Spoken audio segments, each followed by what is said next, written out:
Karan on the spot 2 दिवसापूर्वीच माझा माणूस तुमच्या घरी येऊन पाकिट देऊन गेला. कुठं आहे ते पाकिट? खरं सांगायचं तर मी ते घाई गडबडीत ठेवलं बाई कुठेतरी, माझ्या लक्षात नाही आता कुठे ठेवलं. अरे हीच ती बिपाशा बासू. बरेच दिवस झाले छेड काढली नव्हती कुठल्या पोट्टीची, पण तुमच्या कृपेने आज ती बी हाऊस फिटली. करदाळीने दिलेले हे पैसे आपल्या हातून हरवले असं समजून मी आज त्याला 1,00,000 रुपये देऊन आलो. अच्छा, तुम्ही त्या दोघांना ओळखता? तुमचा कधी संबंध आला त्यांच्याशी? अहो, संबंध काय, ते दोघं जण रस्त्यावरचे मावाली आहेत. मला त्रास देतात, माझी छेड काढतात. एक काम करा, ते हवालदार तुम्हाला इथल्या गुंड मोहलांचे फोटो दाखवतील, त्यातलं कोणी आहे का बघा. हवालदार, या बाईंना ते फोटो दाखवा. जा तुम्ही.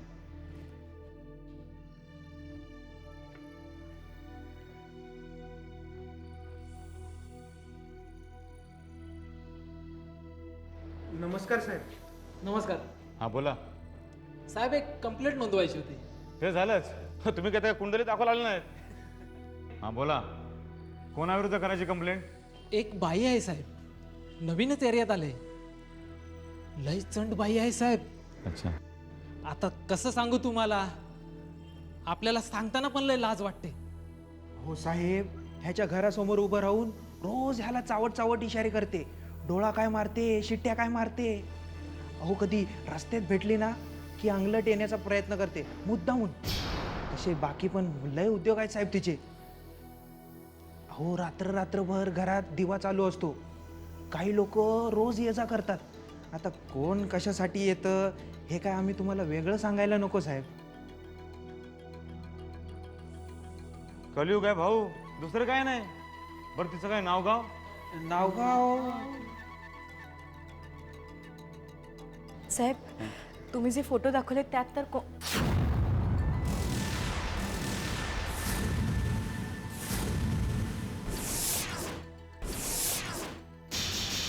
साहेब, साहेब हेच ते दोघं जण. साहेब हीच ती. नाही साहेब, हे दोघं जण माझी छेड करतात. अहो साहेब हीच ती बाई. होय साहेब, हीच ती. नाही साहेब, साहेब हेच ते दोघं, मला नीट आठवतंय साहेब, हेच ते दोघं जण. अरे हे काय झेंगड आहे भाऊ? साहेब, साहेब हेच ते दोघं मावाली आहेत, हेच माझी छेड काढतात. हे मावाली आणि तुम्ही कोण? हा, असं काय बोलताय साहेब तुम्ही? अहो यांची अशी कंप्लेंट आहे की तुम्ही यांना चावड चावड इशारे करता, आणि शिवाय तुमच्या घरात इतरही उद्योग.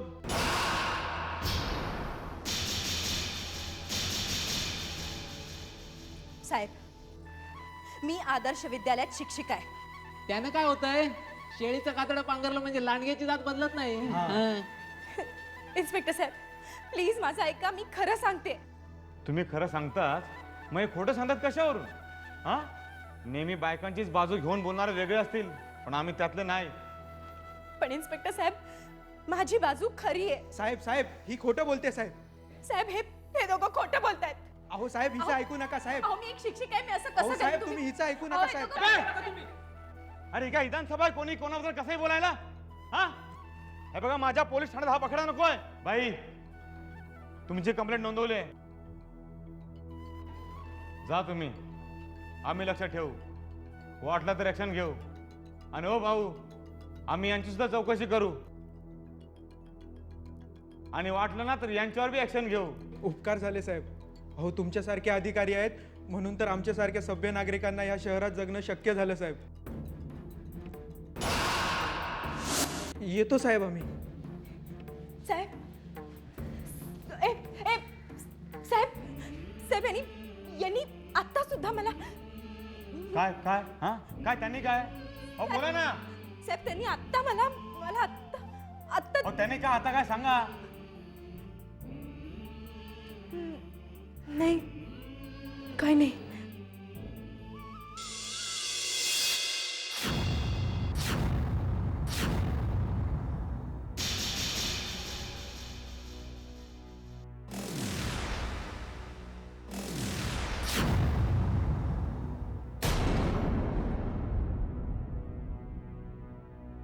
माई,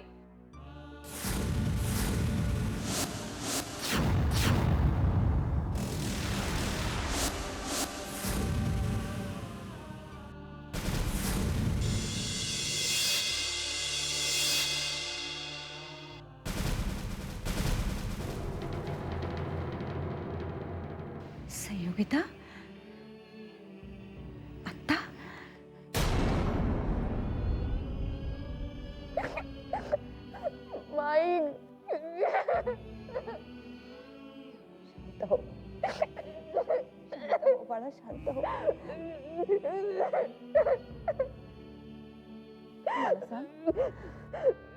तू अचानक कशी आलीस? तुला एकटीला कसं पाठवलं त्यांनी?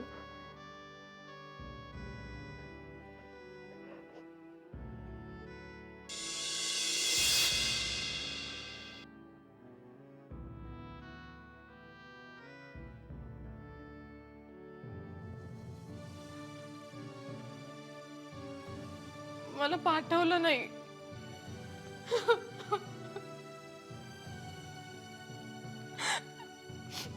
मीच निघून आलीये. निघून आले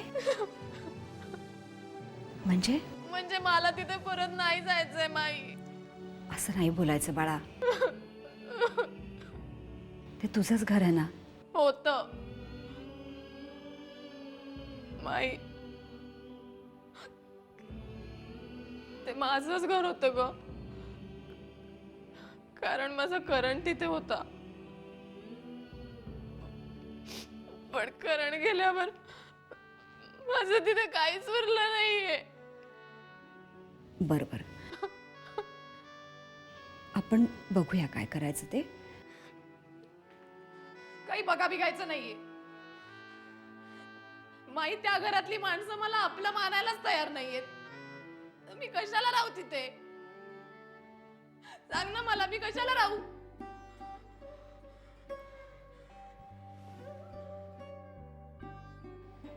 संयोगिता, अगं सगळ्यांवर प्रसंगच असा ओढवलाय की तुझं काय त्यांचं काय, डोकं थोडं सैरभैर होणारच. अशा वेळीच प्रत्येकाने स्वतःला सावरायला हवं, इतरांची काळजी घ्यायला हवी. बरोबर आहे. कारण आता याच्या पुढे तू हेही सांगणार आहेस मला की या सगळ्यावर काळ हेच एकमेव औषध असतं. त्यामुळे संयोगिता, तू धीराने घ्यायला हवंस. हो ना? असं आणि इतकं काय बी नसलंय ग.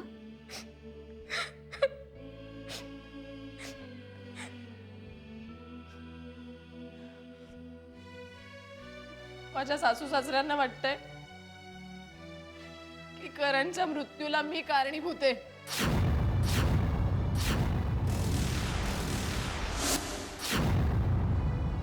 माई, मला नाही राहायचंय त्यांच्याजवळ.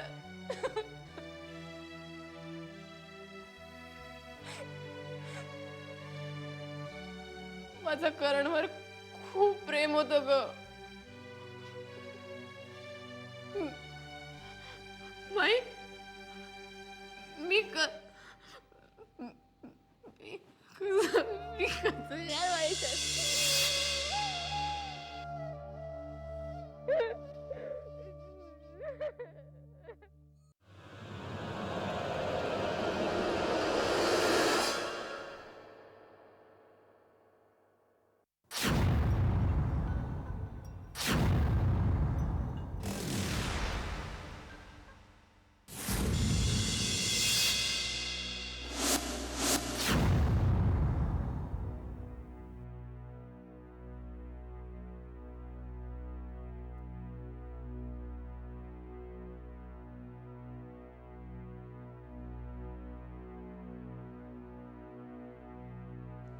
अस्मिता, सगळ्यात आधी तुझं अभिनंदन.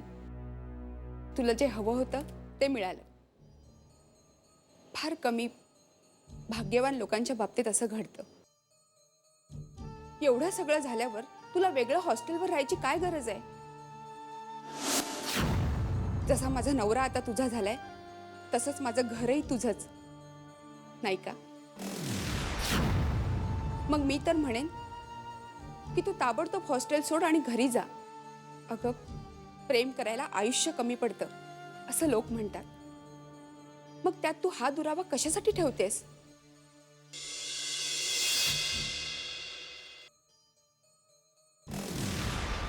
आता मे महिन्याची सुट्टी पडेल, तेव्हा दोघं कुठेतरी जा, थंड हवेच्या ठिकाणी.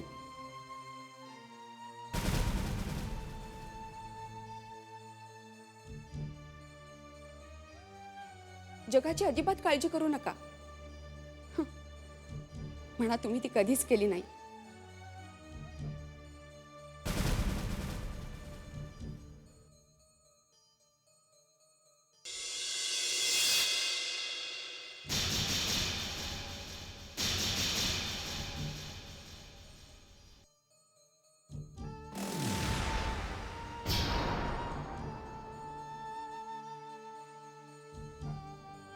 फार बोलले का ग मी? पण काय करू? तुमच्या दोघांबद्दल खरं तर जे वाटतं ते असं कागदाच्या तुकड्यावर नाही उतरवू शकणार मी. असो, आता थांबते. पण तुम्ही दोघेही सुखात राहा. तसे आताही आहातच, पण तसेच राहा. आता जो तुझा आहे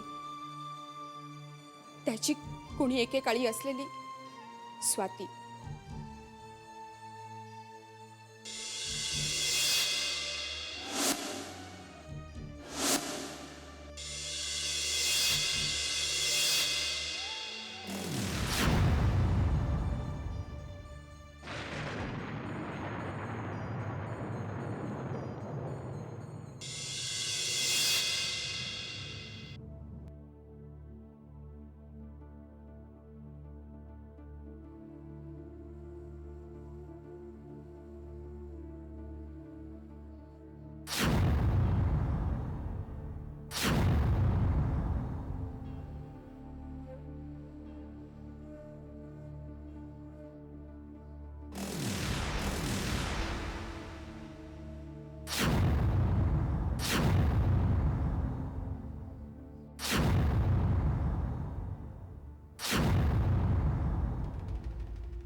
अंतरा,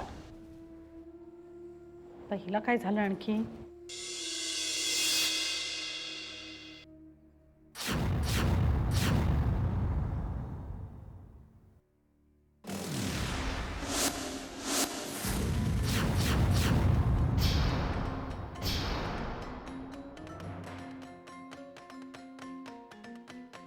आहे कुठे ही?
माई मी पुन्हा पुन्हा त्याला सांगितलं की आपण एवढ्या उशिरा नको निघायला, आपण सकाळी निघूया हवं तर लवकर. तूच सांगितलं होतंस ना की दिवसा उजेडी प्रवास करा.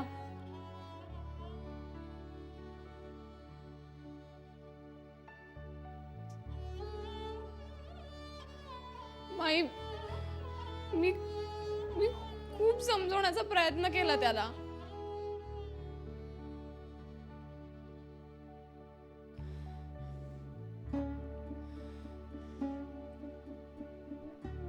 त्याच्या आईबाबांची अशी पक्की समजूत झाली की माहेरी जायचं म्हणून मीच हट्ट केला रात्री निघण्याचा.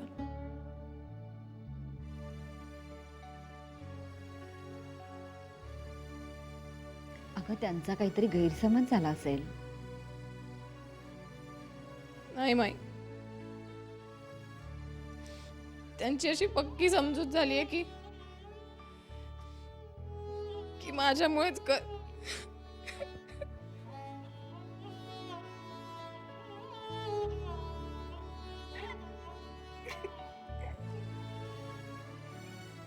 मी समजावून बघीन त्यांना.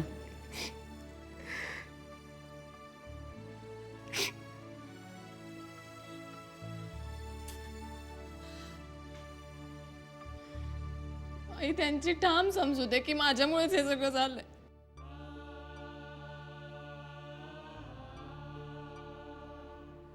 चार दिवसात त्यांनी 40 वेळा ऐकवलं असेल मला. मी काय करू ग बाई.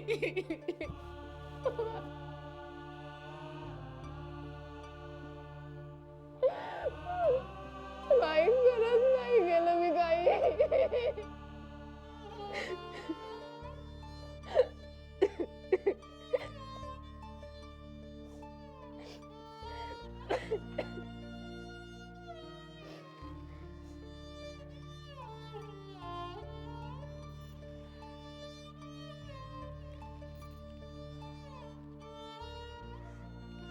संयोगिता,